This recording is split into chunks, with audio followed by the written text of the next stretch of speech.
Shalom Pak Bambang, saya mau izin bertanya. Benarkah Yesus sudah ada sebelum dunia ada? Mohon pencerahannya. Yesus sudah ada sebelum segala sesuatu ada. Ini pra-eksistensi Yesus. Suatu saat saya diundang ke sebuah gereja sinode Jawa, Protestan. Sinode ini sebetulnya alirannya Mennonite. Ya, saya kadang-kadang berpikir, kenapa orang suka dengan aliran? Ya, saya ditanya, Pak Bambang alirannya apa? Saya nggak suka aliran, saya langsung ke samudra. Karena kalau aliran dapatnya sedikit, kalau samudra kan dapatnya banyak, saya bilang. Tetapi saya kasih masukan, Pak Pendeta, kalau acara seperti ini digelar tanpa diabadikan, rugi. Kenapa bukan dijadikan acara tahunan? Acara apa tahunan, Pak? Iya, kalau di kalangan teman-teman Protestan itu kan agak alergi dengan budaya lokal kan. Nah, saya sudah mulai mengatakan, ayo kita lakukan inkulturasi di gereja. Apalagi gereja Jawa, saya bilang. Itu bahkan di gereja Katolik pun yang di Jawa tidak ada momentum di mana liturgi suci gereja itu ditembangkan dalam bentuk mocopat pada awal sejarah kekatolikan di tanah Jawa. Tapi di Jawa ada kalangan Protestan. Yang begini malah gak dilanjutkan. Terus kita ikut Tuan Menir Belanda. Semua sedikit-sedikit pakai gaya barat. Terus saya tunjukkan, ini menarik loh Pak. Ini harus dijadikan acara tahunan. Lalu disebutlah yang namanya Ambengan Agung Kiai Tunggul Wulung. Mereka juga ragu-ragu mencantumkan kata kiai.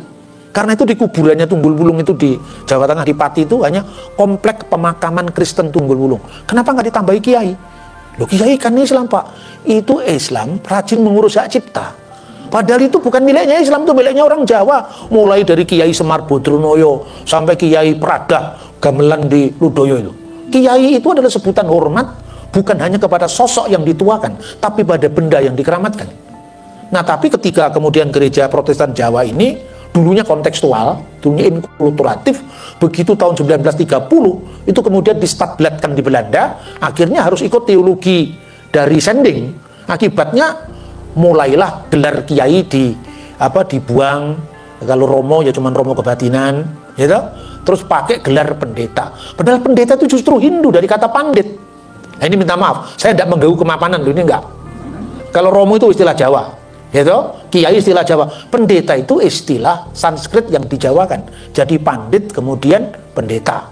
Kalau pendetanya itu usia Begawan Abiyosho, baguslah. Tapi jangan sampai Durna yang sudah distigmakan, Pendito Turno, gitu.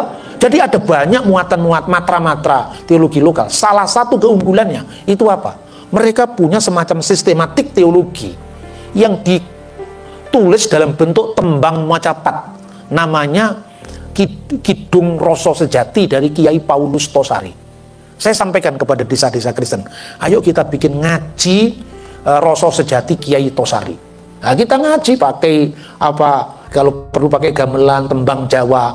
Lalu ada semacam lagu yang umum itu Roso Sejati itu bait pertama. Itu dinyanyikan di awal semua, ini baru kita diskusi. Itu menarik. Lah, soal Yesus yang sudah ada sebelum segala sesuatu ada, itu menjadi permenungan orang-orang Kristen Jawa ketika berhadapan dengan aliran kepercayaan sebagai sahabat dan Islam.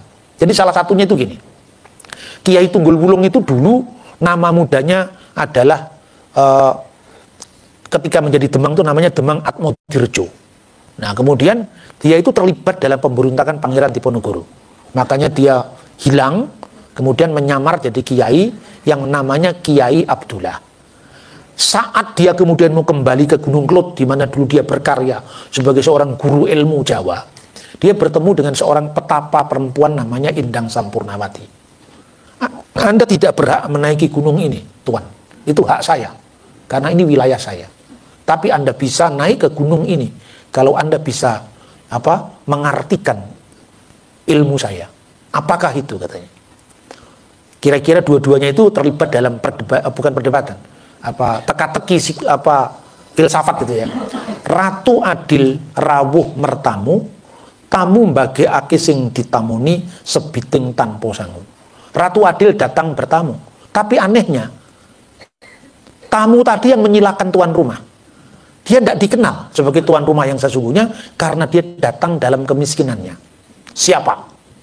Sebelum pertanyaanmu saya jawab dulu pertanyaan saya. Woh kemiri tiba saiki nanging iso dipanen dek wingi. buah kemiri jatuhnya hari ini, tapi bisa dipanen kemarin. Siapa? Dua-duanya menjawab Yesus. Lah kok bisa? Yesus itulah Raja Penyelamat. Dia datang bertamu, dia datang pada milik kepunyaannya. Namun milik kepunyaannya tidak mengenal dia, karena dia datang tidak sebagai kemuliaan seorang raja. Dia datang sebagai hamba. Maka sebiting tanpa sangu. Itulah Yesus. Yang satunya, buah kemiri jatuhnya hari ini tapi bisa dipanen kemarin. Itulah Yesus sebagai logos. Dan itu menjadi permenungan dari bapak-bapak gereja zaman patristik. Misalnya logos spermatikos, benih sabda ilahi.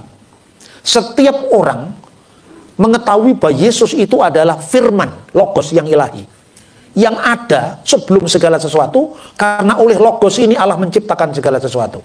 Jadi setiap orang yang menghidupi dirinya dengan logos ilahi,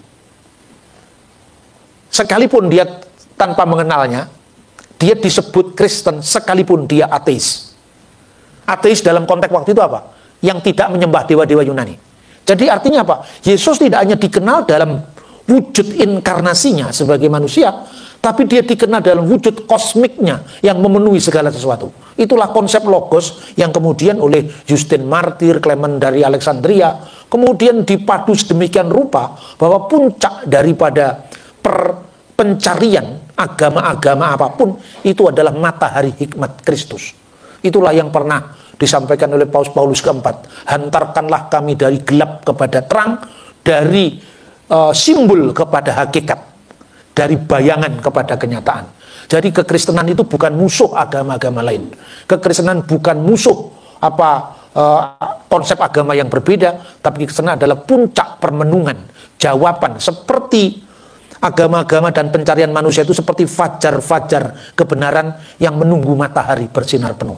Dan matahari itu adalah hikmat Kristus yang menjawab, melengkapi segala sesuatu. Nah, kalau pendekatan kita seperti ini, agama lain bukan musuh, tapi sebagai teman sepeziarah yang mencapai puncak permenungannya pada Kristus. Jadi Adam dan Hawa diciptakan oleh Kristus. Kristus sebagai firman, bukan Kristus dalam keadaannya wujud inkarnasi sebagai manusia. Kristus sebagai firman itu yang menciptakan Adam, Hawa, bahkan segala sesuatu yang ada, yang kumelip di jagat raya ini. Nah, itu masih ada. Oke Pak Bambang, penjelasan Anda sangat mencerahkan dan menguatkan iman kami. Terima kasih, Tuhan Yesus memberkati.